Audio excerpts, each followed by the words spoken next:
What's up everyone, and welcome to another Pokemon analysis video. In today's video, I'm going to be going over everything you may have missed in Pokemon Legends Arceus, the new trailer. Before we start today's video, make sure to subscribe down below. Less than 1% of you guys are subscribed, blah blah blah blah. If we can get to 1,300 subscribers in the next few days, I plan on making a lot more of these Pokemon Arceus type videos, or if you guys want an analysis of the Pokemon Diamond and Pearl trailer, because I actually really enjoyed watching the trailer. I think the game looks pretty good, and I'm going to be talking about it in depth in another video. If you guys want that, make sure to stick around because that'll be coming in the next few days. But without any further ado, let's get right into the video. So the first aspect of Pokemon Arceus Legends that I want to talk about is the whole open world aspect and the map part. When they showed the trailer, they showed 4 different areas. They showed it kind of, and I would say it represents the 4 different seasons. You have the fall, the winter, the spring, and the summer one. So I think I said this to myself during the direct while I was watching it, but it seems very similar to Zelda Breath of the Wild map, where you had the snowy area, you had the 4 divine beasts, but you had them separated into different areas. You had the sand area, the snowy area, the wind area, and the water area. So I'm assuming that this is going to be kind of similar, where the map is going to be divided up into kind of 4 main habitats that you're going to explore, and these habitats are going to have different type of Pokemon, which we saw in the trailer. But something else that we also saw is that I'm just going to go over this quickly because I thought it was interesting, but I would say it doesn't need much to talk about. We have the Hisuian forms, which is the name of the region. If you didn't know, it's called Hisuian. But the type of Pokemon that can evolve, I think we got shown 2 Hisuian forms, Braviary and Growlithe. Braviary turns into a psychic type, and I think Growlithe is a rock type, but I think it's rock fire. I'm still not sure about that, but I know Braviary is psychic type. I actually think Braviary looks pretty cool. Growlithe is pretty funny. He has like wool covering his eyes so he can stay warm, is what the direct said. So I thought that was also pretty interesting. And they introduced 2 new evolution forms, one from Barracuda and one from Stantler, and 2 Pokemon that kind of adapted to the Hisuian environment so that they could evolve once again. So similar to Obstagoon and Galar, how Lanoon got another evolution in Galar, this is kind of the same. I'm sure we'll get more Hisuian forms. We still haven't seen the evolution, so we haven't seen Hisuian Arcanine, if there is one, and how different that will look. And I'm sure there's going to be multiple other Hisuian forms that we just have not seen in the game that will either be released in another trailer, or we'll just get to see when the games actually release. Next, I wanted to talk about some of the characters that were introduced. Obviously, the professor is just a new professor, interested to see what he's like, but we have this commander lady. Obviously, if you haven't already seen it, the resemblance to Cyrus is pretty uncanny. It's pretty obvious to see. So right off the bat, you probably are going to think that this is going to be like the bad guy of the game. Just a pretty obvious thing that you can look at just from seeing it.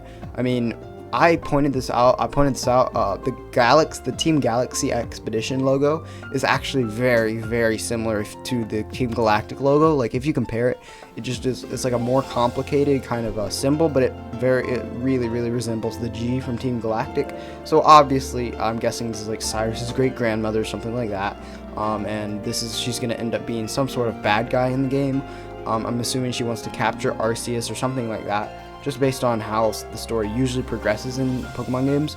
But other than that, we have the other commander named Komodo, I think was his name. I might be getting that one wrong. But it seems like you go out and she doesn't accompany. So another reason I think she's a bad guy is because she doesn't accompany you, but Komodo and the professor do accompany you whenever you go out to these bases. But getting into actual combat from the trailer, you can see that you have the 2 battle styles. I won't be going in depth on those. You have the agile style and the combat style.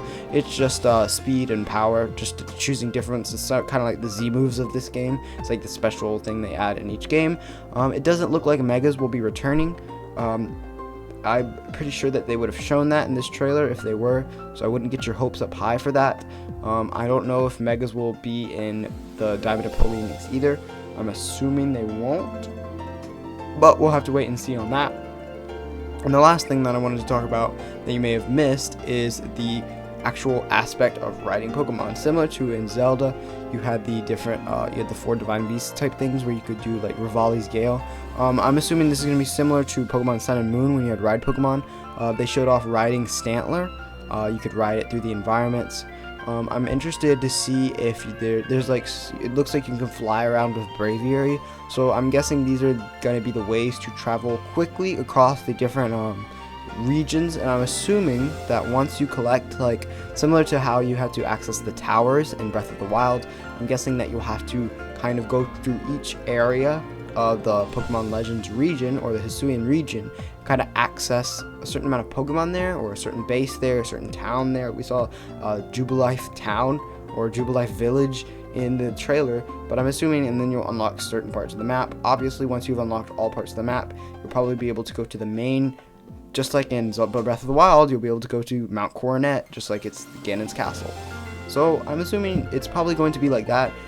Since it is a Pokemon game, I'm guessing there's going to be less, or there's going to be more linearity, which means that you're probably going to have a set path. I'm not quite 100% sure on this, but I'm guessing you're not just going to be able to go straight to Ganon's castle, or go straight to Mount Coronet, because since it's an RPG, you do have to be a certain level. Arceus is probably going to be scaled to a certain level, so you should have to have gone through a certain amount of stuff before you can actually rush to Ganon's castle, or in this case, Mount Coronet. But I think that's the last thing that I wanted to talk about in this video. Overall, I would say these games look really, really, really fun. Obviously, the game footage is not final, as they said many, many times in the trailer. Before I close the video, I want to ask you guys, what starter Pokemon are you going to be picking out of Cyndaquil, Rowlet, and Oshawott? I personally will be picking Cyndaquil. I've always been a Fire-type starter kind of guy. I usually pick out the Fire-type starter in most games, but I want to see what you guys would pick and which. Because we have finally, for the first time ever, we have starter Pokemon from different regions. So it's not just going to be region fire, grass, water. But leave your answers down in the comments down below. If you guys enjoyed this video, like I said before, make sure to leave a like down below. If you didn't, make sure to tell me why. But without any further ado, I hope you guys enjoyed this video, and I will see you guys next time.